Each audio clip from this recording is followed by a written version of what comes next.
Hello everybody, welcome back to the channel. तो आज की इस वीडियो में हम इकोनॉमिक्स के सेकंड चैप्टर के कंप्लीट नोट्स को कंप्लीट कॉन्सेप्ट के साथ कंप्लीट नोट्स को हम इस वीडियो में शेयर करने वाले हैं, ठीक है। क्योंकि इकोनॉमिक्स की जो रिसोर्सेज हैं वो सबसे कम है, स्कार्सिटी ऑफ रिसोर्सेज है, और हमारे जो वांट्स हैं वो है चैप्टर वाइज डिवीजन करना। तो चैप्टर वाइज डिवीजन करने के लिए मैं इन सारे नोट्स को शेयर कर रहा हूँ, ताकि क्योंकि आपने चैप्टर कंप्लीट कर रखा है तो चैप्टर कंप्लीट करने के बाद अब एग्ज़ाम बहुत पास है, तो एग्ज़ाम बहुत पास है इस रीज़न से ये सबसे ज़्यादा इंपॉर्टेंट है कि आप एग्ज़ाम से पहले एक बार उन सारी चीज़ों को फिर से देख लो, फिर से रिवीजन कर लो जो आपने ऑलरेडी पढ़ रखा है, ताकि एग्ज़ाम में वो जो क्वेश्चंस पूछे जाएंगे उन्हें आप फुल कॉन्फिडेंस के साथ आंसर कर सको। और इसके पहले जितने भी मॉडल पेपर हैं, जितने भी क्वेश्चन पेपर हैं पिछले 2-3 सालों के, उन सभी के प्रैक्टिस कर लो क्वेश्चंस को जो सब्जेक्टिव में पूछे गए थे। इस रीज़न से यहाँ मैं सेकेंड चैप्टर के नोट्स को शेयर करने वाला हूँ। तो आप देख सकते हो हमें क्या क्या पढ़ना था सेकेंड चैप्टर में। सबसे पहले तो हमने ये देखा था, हमने सबसे पहले एक्सप्लेनेशन की वीडियो अपलोड कर दी। अगर आपने नहीं देखा तो आप कमेंट करना, इस वीडियो में मैं आपके साथ लिंक को शेयर कर दूंगा। हमने ये देखा था कि कंज्यूमर क्या होता है, फिर हमने लॉ ऑफ डिमैजिंग मर्जिन यूटिलिटी को पढ़ा, फिर हमने लॉ ऑफ इक्यू मर्जिन यूटिलिटी को देखा था, फिर हमने देखा था कंज्यूमर इक्विलिब्रियम क्या होता है, ये आप देख सकते हो, एग्जाम में आंसर कर सकते हो, ठीक है। फिर कौन कौन से कंडीशन होते हैं वो आप देख सकते हो। फिर टोटल यूटिलिटी और मर्जिन यूटिलिटी, जो यूटिलिटी दो टाइप के होते हैं, यूटिलिटी का अर्थ है यूजफुलनेस से, वो दो टाइप के होते हैं, तो इन दोनों के बीच क्या रिलेशन है ये हम देख सकते हैं यहाँ पे। इसके अलावा इंडिफरेंस कर्व क्या होता है वो आप देख सकते हो, उसकी क्या क्या प्रॉपर्टीज़ है। फिर इंडिफरेंस मैप हम किसे कहते हैं, बजट लाइन किसे हम कहते हैं, इन सारी चीज़ों को आप देख सकते हो। और कंडीशंस क्या है कंज्यूमर इक्विलिब्रियम के, जो क्वेश्चन एग्जाम में कई बार पूछा जा चुका है, तो इन सभी को आप आंसर कर सकते हो, ठीक है। यूटिलिटी क्या होता है, मार्जिन यूटिलिटी क्या होता है, टोटल यूटिलिटी क्या होता है, फिर कार्डिनल अप्रोच और ऑर्डिनल अप्रोच। कार्डिनल अप्रोच जो कि लाया गया था मार्शल के द्वारा, और ऑर्डिनल अप्रोच जो कि लाया गया था हिग्स एंड एलन के द्वारा।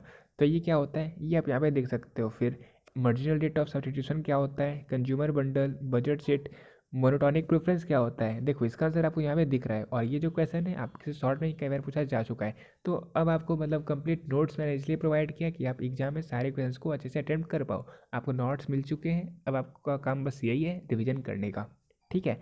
इंडिफरेंस मैप क्या होता है, सारी चीज़ें यहाँ पे दी हुई है। फिर डिमांड का जो चैप्टर है वो इसी यूनिट में आता है, ठीक है। कंप्लीट माइक्रो इकोनॉमिक्स 4 यूनिट में कवर्ड है।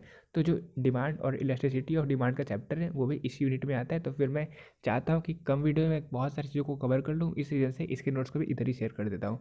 तो यहाँ हमने ये देखा डिमांड क्या होता है, फिर आप देख सकते हो डिमांड शेड्यूल क्या होता है, फिर डिमांड कर्व कैसा होता है, क्या स्लोप किस तरीके से वो करता है, इन सारी चीज़ों को आप देख सकते हो, ठीक है। डिमांड फंक्शन क्या होते हैं, फिर डिटरमिनेंट्स ऑफ डिमांड क्या क्या होते हैं। इसके अलावा डिमांड्स कितने टाइप के होते हैं, जैसे एक होता है प्राइस डिमांड, एक होता है इनकम डिमांड, एक होता है कॉस्ट डिमांड। ये क्या होता है मैंने आपको बता दिया था। इसके अलावा सब्स्टिट्यूट गुड्स होता है एक, और एक होता है कॉम्प्लीमेंट्री गुड्स। सब्स्टिट्यूट गुड्स का अगर मैं आप एग्जाम्पल पूछूँ तो आप बता सकते हो tea and coffee. Complimentary goods का अगर मैं आपसे एग्जाम्पल पूछूँ तो आप बता सकते हो कार एंड पेट्रोल, ठीक है। फिर एक होता है क्रॉस प्राइस इफेक्ट, और फिर सबसे इंपॉर्टेंट जो आपके एग्जाम में कई बार पूछा जा चुका है, और वो है law of demand. Law of demand हम किसे कहते हैं, क्या क्या उसके एजम्पशन होते हैं, फिर क्या क्या उसके एक्सेप्शंस होते हैं। जैसे जो हमारा गिफन गुड्स था, गिफन पैराडॉक्स जो था, वो एक्सेप्शन था लॉ ऑफ डिमांड का। तो ये आप यहाँ पे देख सकते हो। इसके अलावा चेंज इन क्वांटिटी डिमांडेड में आपने देखा था, एक होता है movement along the demand curve, एक होता है shifting of the demand curve.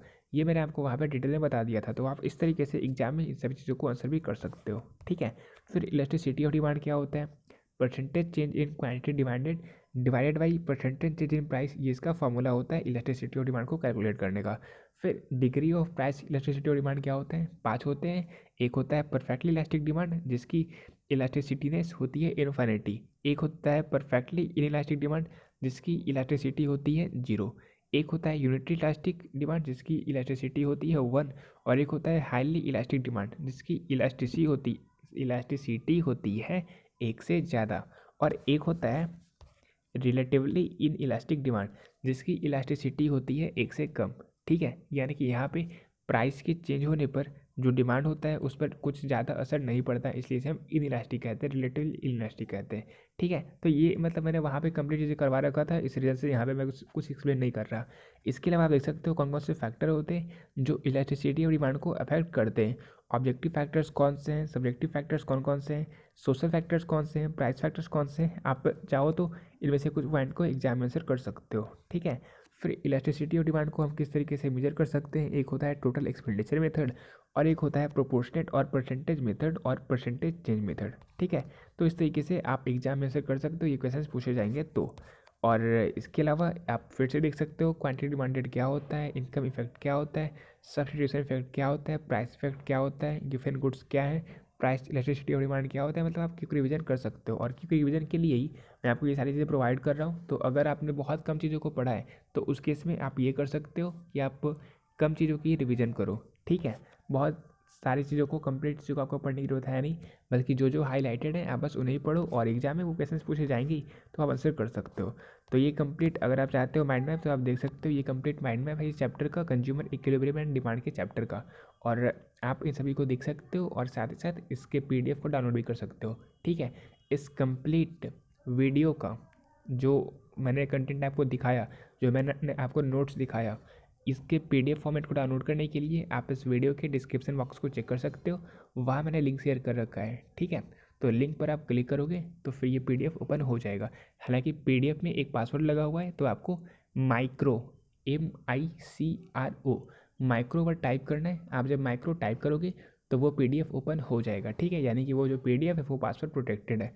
तो इस वीडियो में इतना ही, मिलते हैं नेक्स्ट वीडियो में नेक्स्ट चैप्टर की नोट्स के साथ।